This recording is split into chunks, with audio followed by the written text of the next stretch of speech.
So, well, good morning, everyone, and welcome to the church in Ocean Park. So glad to be with you today. Well, good morning for us. It's good afternoon because Reggie and I are in Villanova, Pennsylvania.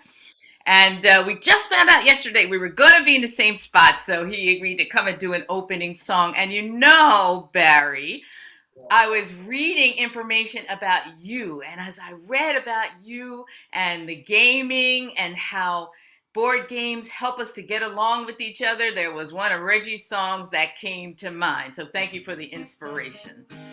Now, this is a call and response song. I can't wait till we can do it in person, but for now, everybody's got to be on mute. But you can still respond, and this is one of Reggie's originals. Goes like this. In the shelter of each other, in the shelter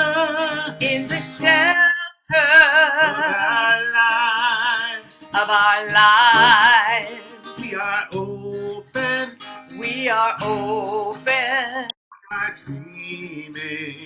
are dreaming, we are hopeful, we are wise,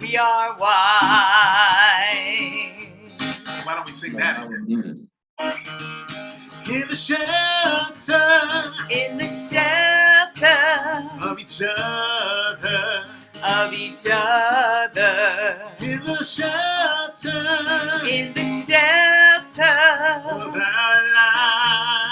of our lives, we are open, we are dreaming, we are hopeful, we are wise,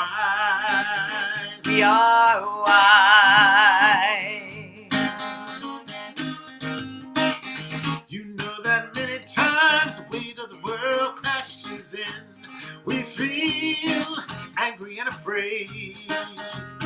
We start to lose our sense of hope, our sense of direction. The isolation we have learned will not bring much in return if we truly learn to live as one. Right in the shelter of each other, in the shelter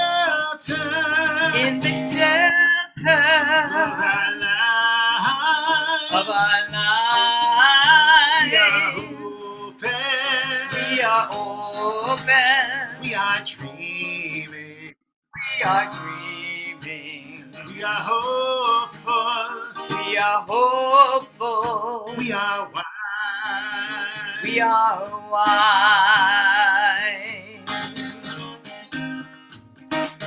You know that many times the pain in the world crashes in. We feel broken and betrayed. We start to lose our sense of joy, our sense of connection. And though our history remains, well, it's our actions we must change. If we hope to heal our planet, you know that we must stand. Right in the shelter of each other, in the shelter of our lives, where we are open, we are dreaming, we are hopeful, we are wise, All right, so give yourself a little bit of rhythm there. Here we go. Right in the shelter. In the shelter. Each other. of each other. Right in the shelter. In the shelter of our lives. We are open. We are open.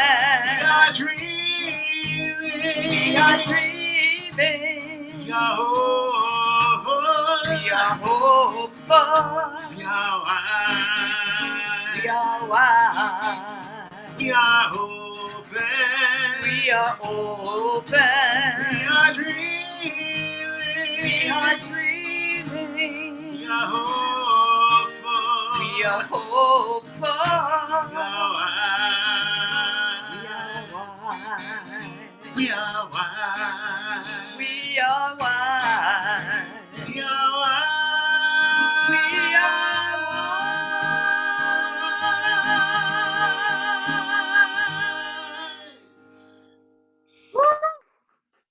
Hey, Thank you, Dr. Kim, and thank you, Reggie. Special surprise, Reggie is here.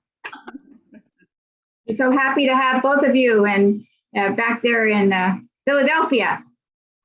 Thank you so much. Beautiful, beautiful. Welcome to the church in Ocean Park. I'm Janet McKitson. I'm the minister here at the church.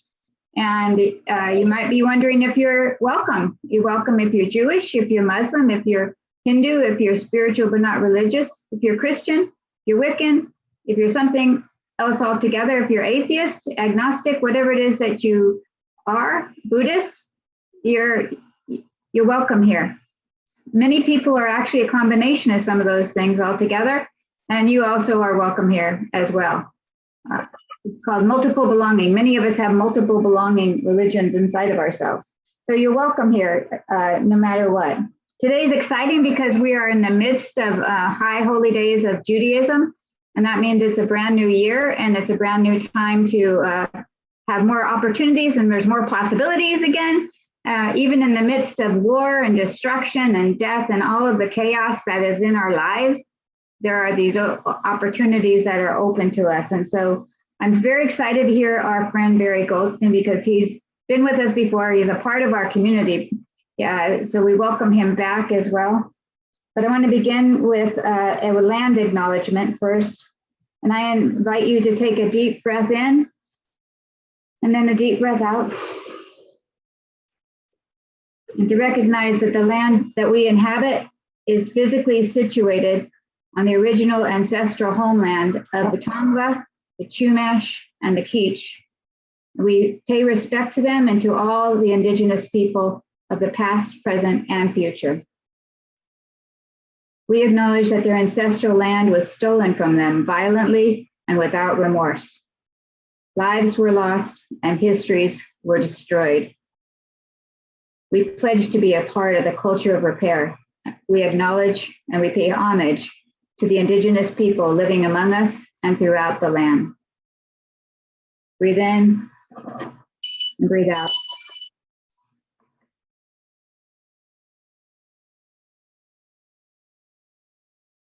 Our centering prayer is a chant. I have arrived, I am home, in the here and in the now 3 times. I have arrived, I am home, in the here and in the now. I have arrived, I am home, in the here and in the now. I have arrived, I am home, in the here and in the now. A friend of mine named Mark Richardson wrote a prayer on the eve of 9/11, the 20th anniversary. I'd like to pray that prayer for you right now. God of expansive and generous love, whose concern is the whole wide, wonderful world, especially the vulnerable and the poor ones, who hears prayers in countless languages, who cannot be imprisoned by any one religion, who took human form in a person of color, and human unity is discovered in beautiful diversity, whose heart breaks anew each and every day at the disease, the death, and destruction wrought by the creatures of earth. Hear our prayer. We cannot claim you as our own. You are not an American God. To do so is blasphemy. Rather, you claim us as your own, ordinary folks from all walks of life, each one different, yet more similar than dissimilar. And you call us to live lives of genuine love, caring for the least of these among us, becoming persistent warriors for peace, laboring to achieve justice for all, seeking to be compassionate as God is compassionate. So while we identified some enemies that day and misidentified others in the aftermath of 9/11, and then marched dutifully off to war, thinking we could avenge the harm done to us, when the World Trade Center and the Pentagon were struck and a plane was forced down in a Pennsylvania field, so many innocent lives of loved ones with futures and hopes were lost to us. We were mostly serving ourselves, not you. We pray for our country on this anniversary of tragedy and resolve. We pray for comfort in our collective grief. We pray too that the discipline of duty might be turned to addressing our own troubles before turning our fury upon others. We pray that we begin to take seriously matters of liberty and justice that affect us all, directly or indirectly: climate change, income inequality, equal access to voting, racial profiling, police violence, wrongful convictions, prisons built on profits, women's health and reproductive choices, equal protections for our LGBTQ siblings. Oh God, we pray for healing amidst our deep divisions, not so that we can all think alike, but so we might able to talk meaningfully and honestly with one another. Finally, we pray for the wisdom to reclaim and redefine our nation's core principles to ensure liberty and justice that is due to all. Amen. Beautiful. Thank you, Janet. Good morning, everybody. My name is Louise, and I sing songs here, but this morning I have invited my good friend Jean Gasca, all of our friend Jean Gasca. She's a regular member of church. I've invited her to sing our songs, most of our songs this morning. Jean is a wonderful pianist and sharer of her Judaism. She found her Judaism late in life, so to speak, and I hope you don't mind me sharing that, and brings her beautiful voice and piano playing. And she also is our host of our Tuesdays at 2, which, if you haven't joined Tuesdays at 2, she has curated some wonderful programming. You'll hear a little bit more about this Tuesday at 2 a little later. So anyway, welcome, Jean Gasca. Thank you, Louise. So, the first song I'm going to sing today is called Chamocha. It reflects on the journey of the Jews, the Israelites, from Egypt to the homeland. And a rabbi in a service that I went to this past week said something interesting about remembering that journey, that they were in the desert for 40 years, and that if they had just reflected on the hardships the whole time, they probably wouldn't have made it. They needed to find things to celebrate. So he likened this to this pandemic that we're in, that when we're in hard times, we need to find things to celebrate. So every time we have something new, like the vaccines, we celebrated, and then, oh gosh, it looks like maybe we need a booster. So you might feel crestfallen, but we need to celebrate all those little things and all the things in our lives. This is Mi Chamocha.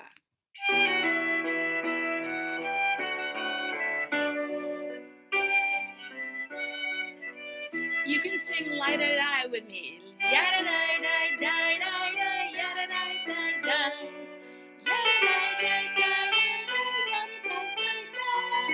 Yada-die-die-die-die-die, yada-die-die-die-die, yada-die-die-die. Die-da-die-die-da-die-die. Mi Chamocha bailing Madonai. Mi Chamocha nidar b'kodesh noratilo. Oseh fele, Oseh fele. Malchut hara'u v'necha. Bokeyam lifnei Moshe, Malchut hara'u v'necha. Bokeyam lifnei Moshe. Join in. Yada-da-da-da-da-da, yada-da-da-da-da, yada-da-da-da-da-da, yada-da-da-da-da, yada-da-da-da-da-da, yada-da-da-da. Die, die, die, die, die, die. Zezeli, Anu ve'ameru, Adonai Yih'yu, Le'olam, Le'olam ba'ed. Here we go. Yada, die, die, die, die, die, yada, die, die, die. Yada, die, die, die, die, die, yada, die, die, die. Yada, die, die, die, die, die, yada, die, die, die. Die, die, die, die, die, die.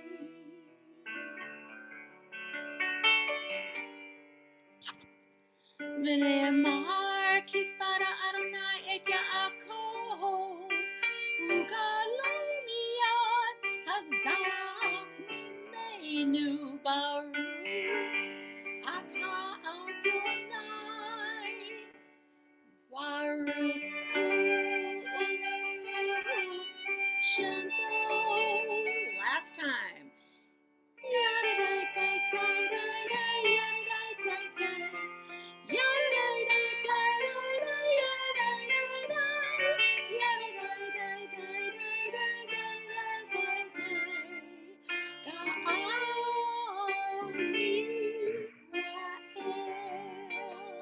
Now, amen.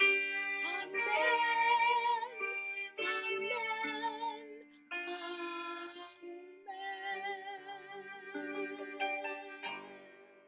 Beautiful, Jean. Thank you so much. Always so beautiful. In person, we'll start dancing again. So Barry has sent me on occasion in the past year his little short bio. This year I went to his website and I looked up something else. And I would encourage all of you to look at his website. It's fascinating. There's a lot more to be said about Barry, but I'll say a little bit of what I captured from his website. He's a psychologist, consultant, psychotherapist, executive coach and designer. Barry Goldstein received his Doctor of Psychology degree in clinical psychology in 1995, specializing in psychological testing and consulting. His dissertation focused on research into the creative process. In addition to his clinical expertise, he specialized in working with children, adolescents, and families in the clinical setting and in schools. Immediately after graduation, he flew to Finland to perform his first case of international business consulting. For several years, Dr. Goldstein traveled extensively using psychological evaluation tools for the selection and development of executives. As reality television ascended into prominence, Dr. Goldstein's experience as a consultant, therapist, and his expertise in practical assessment made him an excellent match for the needs of production companies. He has developed a reputation for creative problem solving, excellent communications, and being ethically above reproach. Developing a new role for himself, Dr. Goldstein has been supporting production companies for over a decade to help steer and guide the creative process. His insight into human behavior, family and group dynamics, and extensive experience with reality television has proven exceptionally welcome and useful in the development phase of show creation. And this is in his own words. I run a regular grief support group at ICAR, my Jewish community. I am an avid board gamer. I design board games as well, and I think they could save the world. They promote pro-social lessons, are good for the mind and interpersonal relationships. They give us models for turn-taking and underappreciated skill. I am a semi-professional chef. I have a company called Nomad Vegetarian Feasts, where I create a pop-up restaurant in your home. Weird, exotic, comforting, and challenging foods. I love gadgets. I'm an avid 3D printing hobbyist. I also play ukulele and have a large collection of ukuleles. We didn't even ask him to play today. So welcome our friend back, Barry Goldstein. I gotta unmute. Hello, everyone. Hello, greetings. So can you hear me okay? Is everything good sound-wise? I've changed to my headphones, so I just want to make sure.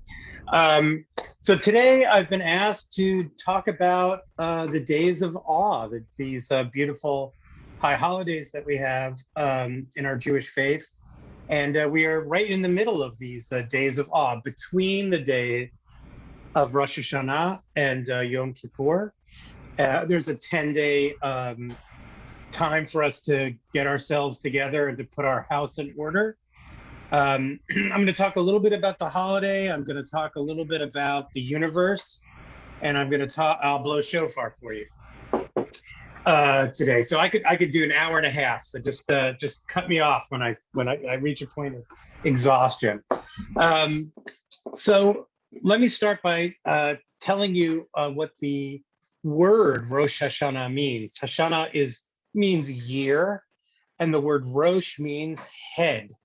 So Rosh Hashanah is the head of the year, and here we are at the head. Yom Kippur, the word Yom is day, and Kippur is translated as atonement, but it really has more closely related to the word repair. So it is a day of repair and a day of atonement. And here we are, smack in the middle of it. So Rosh Hashanah is the beginning of the year.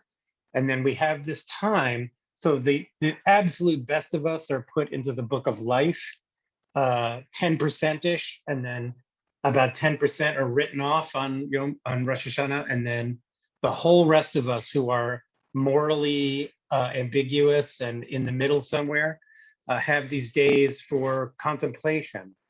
So it's Rosh Hashanah and Yom Kippur are interesting in that they have a wake-up call at the core of the belief, but they also have a very deep sense of contemplation and self meditation. There's many moments in the service that are quiet and that are meant for us to really be present and to really think about ourselves. The beginning of the world, according to Jewish mysticism, occurred because God was infinite and God was all and God was everything. And that I guess our God was a little bit bored by that. And when you're everything, there's nowhere to go. So God in Jewish mysticism, in order to create our world, basically put himself, put his butt on a Xerox machine, some mystical, holy Xerox machine, and Xeroxed himself. Now, we all know that Xeroxes, I guess Xeroxes, I've dated myself by even calling it a Xerox, right? Photocopy, or a scan, maybe a photo, a picture on your phone. But God replicated herself, and in doing so, became less than perfect, right? So our whole world is less than perfect. And in fact, the mystic version of it that God, this version of God, this universe of ours, shattered in its creation. And Rosh Hashanah is, of course, the moment, the anniversary of that creation. So we celebrate the fact that this world is broken. And these days of atonement reflect the cosmic brokenness of the universe and also the personal. And the universe, we really see the universe get broken when, humans were created in that first week of creation. And here we are on this earth, and everything was perfect in the Garden of Eden. Of course, it was the essence of perfection. We were eating from the tree of life, and we were immortal, and we were perfect. And we didn't even know how to sin because we didn't even know what sin was. And then, of course, we get to the fall where we choose free will over immortality. And God says, wait, well, you can't have both. If you have both, then you're basically like a god. So you got to leave perfection. And in that moment, God calls out to the humans and he says, where are you? And the humans, and which is a funny question, right? Because he's God, she's God, they're God. And like, why would you need to ask where anybody was? But the question in Eden wasn't, where are you? Where are you? It wasn't, where are you? It's, where are you? Now that you have done this thing, where do you lie? Where do you sit? And now that you understand the difference between good and evil, where are you on that spectrum? Now that you have choice, where are you and where will you be? And so this question is asked many times in the Jewish faith. I can cite them all, but it's not worth it. But where are you? And so the question of this holiday really, to me, is, where are you? Where are you? The world is not perfect. In fact, the world has been pretty awful to us in the last few years. And so the question of where are you, given that this occurs? And you know that I'm not a rabbi, I'm a clinical psychologist. And so we psychologists talk about trauma a great deal, right? It's at the core of our work. And so we know that really there are three main responses to trauma. One is that you freeze it out, right? You ignore it. We know that doesn't work. But there are two more typical responses to trauma. One is to identify with the trauma as the perpetrator of the trauma. So for instance, your dad was an angry, quiet, mean person. And so in your life, you choose, when you say, where are you? You answer the question, I am my father. And you become the perpetrator of trauma, right? And then the other response to trauma, to brokenness, is to identify with the solution and with the healing of that trauma. So in essence, you're identifying with the victim of that trauma, and you're identifying in yourself and the brokenness of that trauma. And this is what Adam and Eve did, right? Adam and Eve, at the birthday of the birth period of the universe, identified not as a perpetrator. They didn't go out to the world and subjugate the world. They went out to the world and they named the world and they created a family in the world, right? They created a family, given that they had been thrown out of the holiest place that had ever been on earth. Their response to that trauma was to create. And so the title of this discussion, is sort of like living in between the destruction and creation. And so, right before we started, we were chatting with Janet about how the trauma of your church, that your church's poor roof, and the trauma of COVID has forced us into this electronic world. But it has created these moments of beauty and these moments of creation. You either identify with the perpetrator, the destruction of the world, or you identify with the creation of this world. And I challenge you to identify with the most beautiful, holy part of this time, as terrible as it's been, to look not at the destruction of the world, or not to consider yourself ready to be judged in God's poor books, but instead to ally yourself with God as you see the power of creation in whatever flavor variety that you do, and to say to yourselves, oh, there you go, sorry, and to identify with yourself as creators. And the one of the characteristic marks of this year is the shofar, which is a horn of this. I actually have a horn of a ram this year, and you can see just the beauty, the spiral of this. It's a bit straightened, this part, so you can blow it. And I thought it would be funny to show you that in our at Ikar, the synagogue that I belong to, we blew shofar in person, and we had to mask our shofars. So I built a mask. So even our poor shofarim, our poor, the most holy object that we use, the ritual object, we had to mask it. So even it has been affected by COVID. But I'm going to play it with you with that mute on it, because I think this world is not perfect. And there are 3 cries to the shofar. We play it. We play 100 blasts on Rosh Hashanah. 30 is the minimum requirement. There's some disagreement as to which sounds were important, so we repeat. Today I'm going to do the full roll of 30 for you. There's 4 cries. There is a tekiah, which is the main one. This is a blast. This would have been the blast that took down the walls of Jericho. It's an announcement as if royalty were coming in. There is the sound of shevarim, and shevarim is a 3 blasts. It's the same length as the first, but it's 3 parts. And shevarim is meant to remind us of the crying and the crying of a sacrifice. And it's also, and then the third is teruah, which is a staccato burst.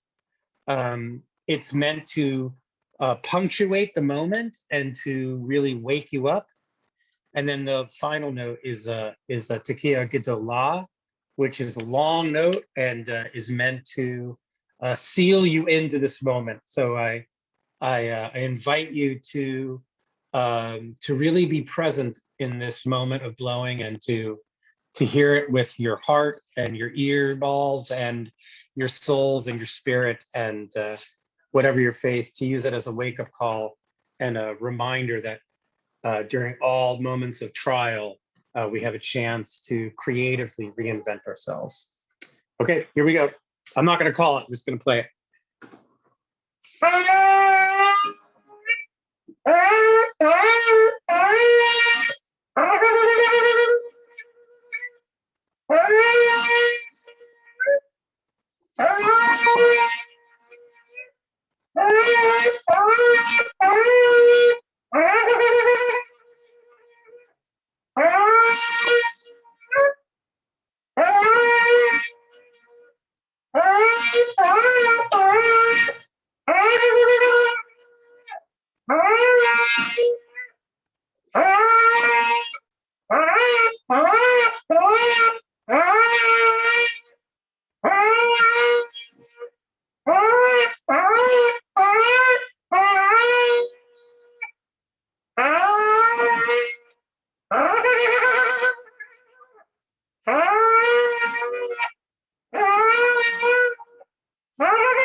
I wish you what we wish each other on Yom Kippur, on Rosh Hashanah.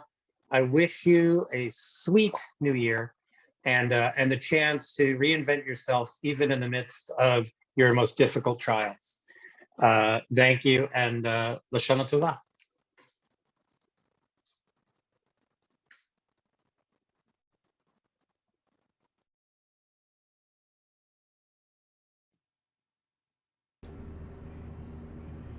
Now I'm going to sing you a song called Veil Kulam.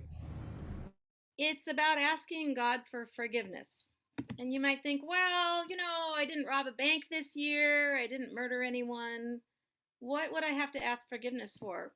But there are all sorts of things that are transgressions that we can ask for forgiveness from ourselves or from God. Gossiping, maybe not visiting someone in the hospital when you knew that they would have enjoyed that, but you were afraid to go. Maybe not taking care of yourself, eating too much, drinking too much, gambling too much, not sleeping enough, staying up till 3 o'clock in the morning watching videos, which I have done, and it was not good for me.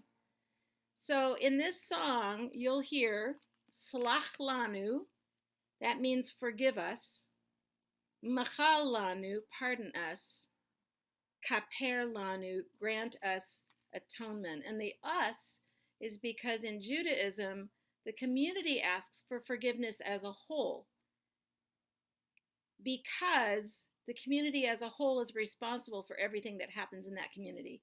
I wish that were a more universally accepted sentiment in this country, because maybe we could get some more things done. Ve'al Kulam.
Time for community sharing, and this is a chance for you to make a comment or ask a question.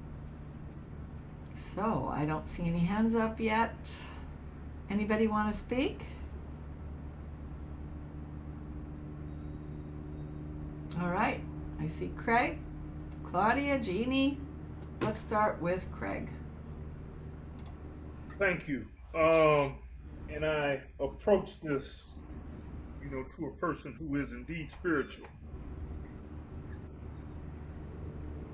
And in being spiritual, I know he recognizes deep despair and the hostility and the untrust. And I think it's based on pride, because people, there's this ability to be contrary simply because somebody else is saying something that is of benefit to them.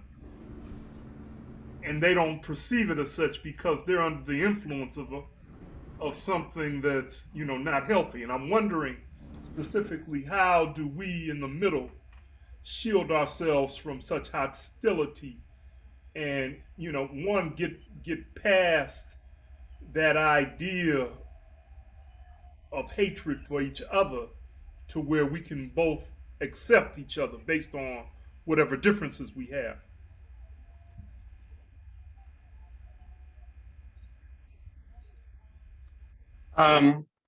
Hi, Craig. How are you? Good I'm to well. hear from you. I guess my thought is, yeah, you're correct. Is that I think I said in my little drosh there, my little teaching, that we're all the victim of some sort of trauma, right? I don't think anybody on this earth. I think if you have been free of trauma in your whole life, you are not human. You are some sort of angel. And I think humanity brings with it trauma and difficulty, and all of our peoples have been under hard times. And I think that there's two ways to respond to it. Either you identify as a perpetrator of that violence, and basically you say, well, I have been hurt, and so therefore I will take advantage of those around me. And that kind of thinking is like a zero-sum thinking, that there's a limited supply of love and money and food in this world, and I'm going to get mine, and I'm going to take it from you if I have to. And or this is my answer for you, Craig, or we see the world as fully abundant, and that by all of us having more, more is created, and that there is plenty of love and life and food and resources for everyone here on this earth. And we just have to identify with the notion that who has been hurt is the one who must be served. Instead of trying to grab from the world, we give to the world what we have. And I think, you know, you look in the Holy Land and you can see all of the spectrum of those responses. There's much beauty in the Holy Land, and much aggression and much perpetration of violence. And so as a healer and a spiritual person, I don't identify with that violence. I think of violence is the solution of last resort and the solution of the most ignorance.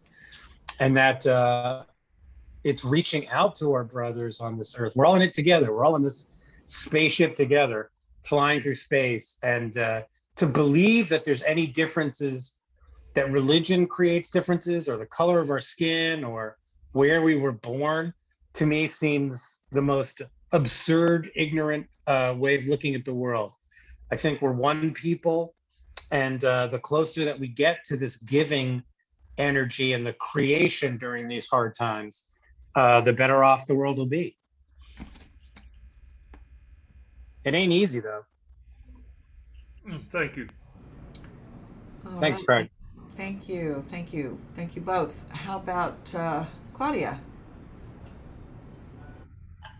Barry, I apologize if this doesn't turn into a very coherent question, but your discussion of trauma and in a way the choice that the person who experienced or a community experiences the trauma could go the direction of what you identify with. That's just such a fascinating construction. But identifying with the victim and finding the solution is a really constructive way of going. And my question is sort of identifying with the victim, one can over-identify, and then in kind of a paradoxical way, become a perpetrator upon the community with which you're trying to be constructive. That's kind of my question. Do you have a way of digging into that? Yes, Claudia, yes, because you have hit on a really important point, which is identifying with the trauma is different than, and with the victim is not the same as identifying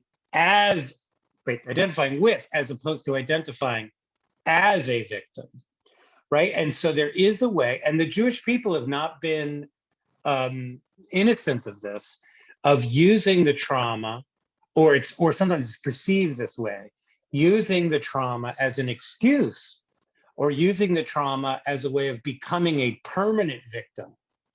And this is a trend that I do see in the world, where there are some people who are just chronic victims, right? And they choose one perpetrator after another in their lives to harm them. And they live as a deficit to wherever they're at. They're always taking because they never are able to produce. Now, you may be the victim of trauma, but that's your own personal trauma. And I believe it's whatever your trauma is your responsibility for healing from. Who else is going to heal you? And then your job is, as a victim of trauma, to find those who have less fortunate places in the world. We're all so privileged. living here in our country and in this world and in this religious community. We're so lucky and so privileged. And if you look at it from that angle, and you look at it with a place of gratitude, then you become a healer. You don't become a walking wounded. So your trauma informs your healing power and not your bleeding, your chronic open wounds. That's not healthy. So that's my response, that you don't become a permanent victim, you become a permanent healer. But both of those things are on surround the trauma, right? The healing and the hurt. So that's my response. Thank you so much. A great question. Thank you. Let's go to Jean Gasca. This is related. This is really related to what Claudia just asked. In terms of becoming the perpetrator, I think another way of becoming a perpetrator is to turn on yourself with self. Correct. And I found early in my life, after a difficult family situation, that helping other people helped me to feel good about myself. Especially when I was depressed, I would find somebody to help, volunteer, whatever. But the self-talk still remains. Mm-hmm. And it's hard to extinguish that. And I'm wondering if you have any words. I mean, I guess what the answer is what you told Claudia, which is to just help people. And that's part of it. Okay. That's part of it. So that's usually the last part of healing from trauma, right? Is that once you are sealed up, then you have the chance to be a healer. But of course, when the trauma is new, or if the trauma has been unresolved, because we can carry trauma forever, it doesn't spoil, it always stays fresh until it's healed from. So there is, first of all, that voice in your head, which we all over-identify with as our identity. Our Buddhist friends will teach us that voice is not our reality. It's not our self. And meditation and self-contemplation are ways of removing oneself from the over-identification with that voice. That voice is never friendly. That voice will never say, "Atta girl, Jean," it never will. It always finds the flaw. You when you played your beautiful music, I bet you felt like you made some mistakes. Like as you're playing, right? You're like, "Oh, I phrased that wrong." Now, we listeners just were thinking, what a beautiful voice and what beautiful music you bring to our community. So that's what that voice does, right? That voice was very useful 20, 30, 40,000 years ago when humans were being consumed by wild predators on a regular basis. That voice was very useful. Don't go down to the river. We know the lions live down by the river. And you hear that voice all the time. But no one's about to be eaten unless someone's got like an alligator in their living room. We're safe now, and we're safe in this love and in this community. And so, if you focus on the gratitude and not the risk to your own self, unless it's a real risk, by the way, if you're really under threat, that's the thing you must deal with.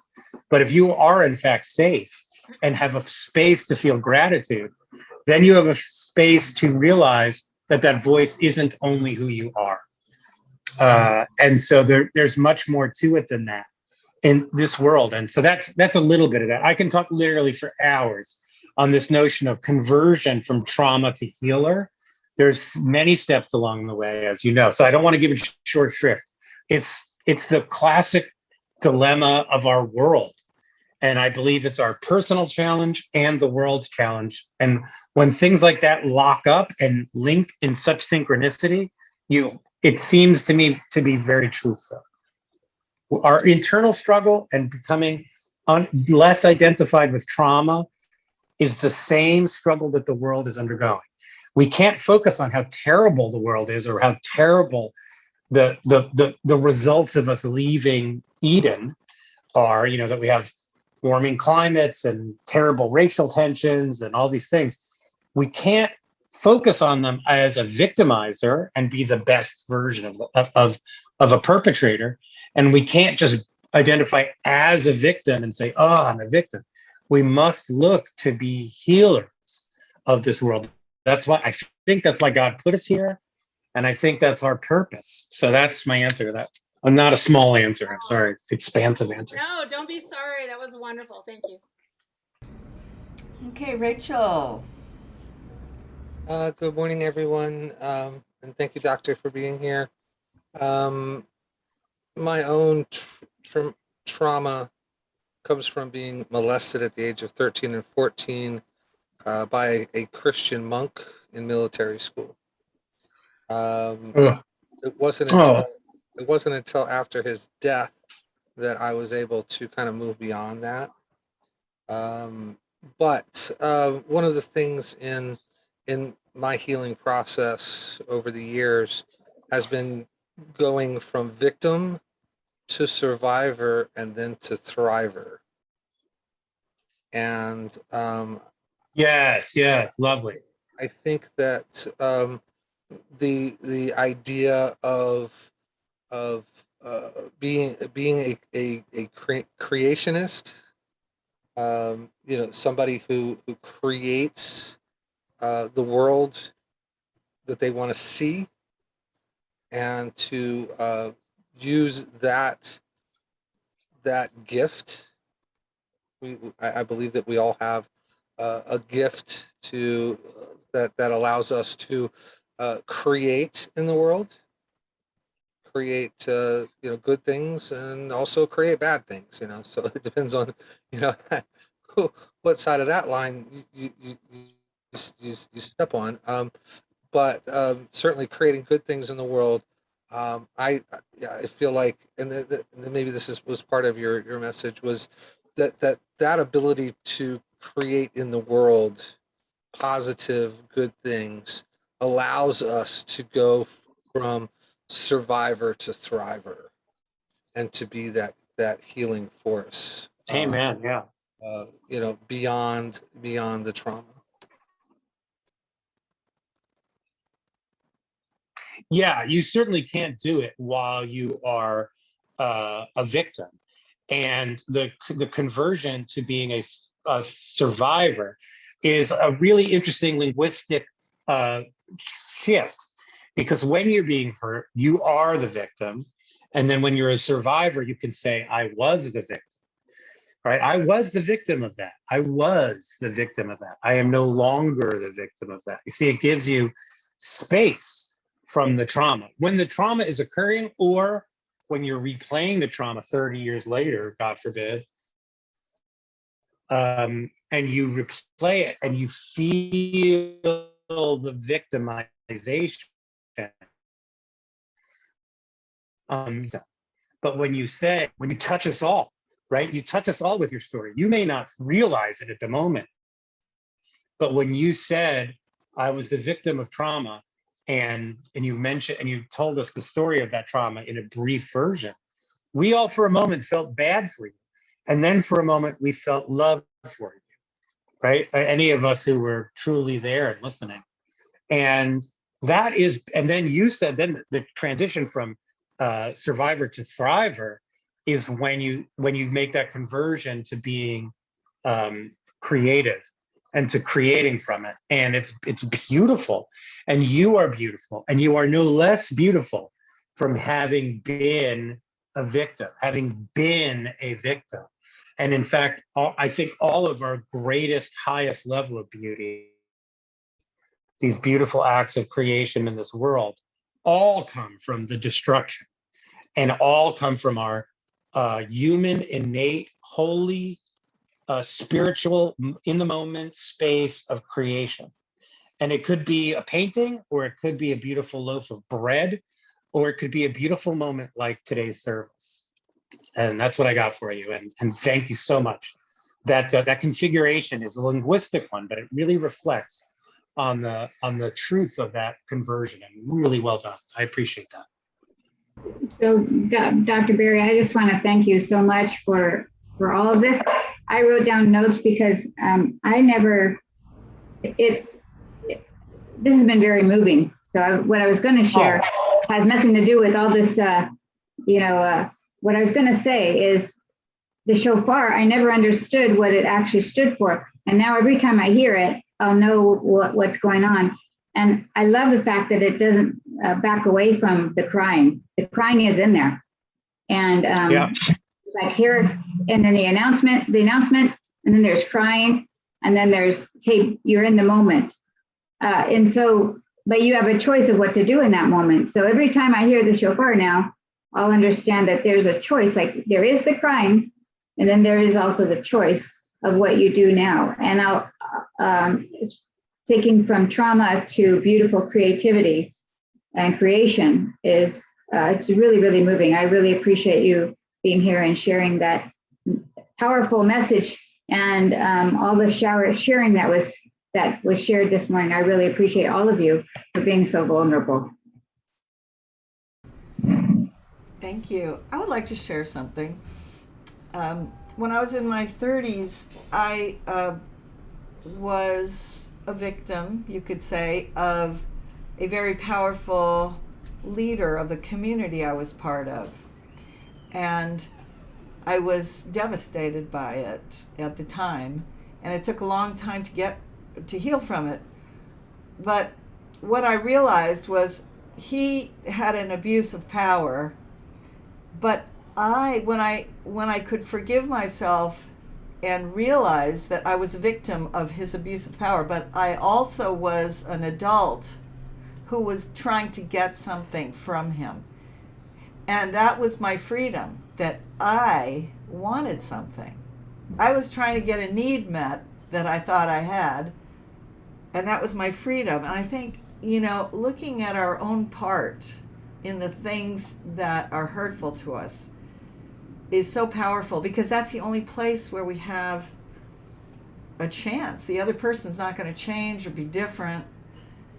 But what did I do? What did I bring to the table? So if you could comment on that, that would be great. Yeah, I would just say the only understanding, especially when it's adults, when it's two adults, and there's an abusive component, a traumatic component to that relationship, the victim of that relationship, I think you're right, the escape is to recognize that you play a part in it, right? If you're with someone who is an addict, there's some codependence, right? If you are helping that person and become lowered by that, you will become victimized by that. There is a willful component to that, and the only way out of those locked in abusive cycles is by recognizing your part, so that you can get your needs met elsewhere. But I just also want to give a shout out to the victims who are not where the power is so imbalanced that they really don't have a part. And those are difficult. Those are different kinds of difficult victimizations, but the solution's the same, in that if the victim is affected by it, they ask, why me? Or what did I do to deserve this? And so it's similar to what you said. Their escape becomes realizing that they did nothing to deserve that, right? As opposed to an active part in that abusive relationship. So I just want to point out there's more than one kind of trauma, and that there are some victims, with some people in this room right now, were unwilling and not partnered in their abuse. But then they question themselves, did they do something to deserve it? There's something flawed about them. And that's where the symbol. Thank you. Is there anybody else that would like to share? You can just wave at me. Okay. Hi, Edward. I was watching the 9/11 memorial yesterday, and I've always had a problem with the memorial itself, the large footprint of the where the World Trade Center was, with the water going down. And there had been a young lady who had made the Vietnam veterans, the Vietnam memorial, and she had proposed a ritual type of memorial where people would walk out out toward the water, then walk back, kind of a healing ritual. And when I see the memorial there, it's like all this water going into this big hole. And so I was trying to figure out what can I do to help myself see this differently. And so what I did was I came up with the name for those two, for that memorial. I used to call it the well of tears, the wells of tears. And then yesterday when I was watching it, I finally owned it, and I called it the well of our tears. And so I just wanted Dr. Goldstein to speak on that.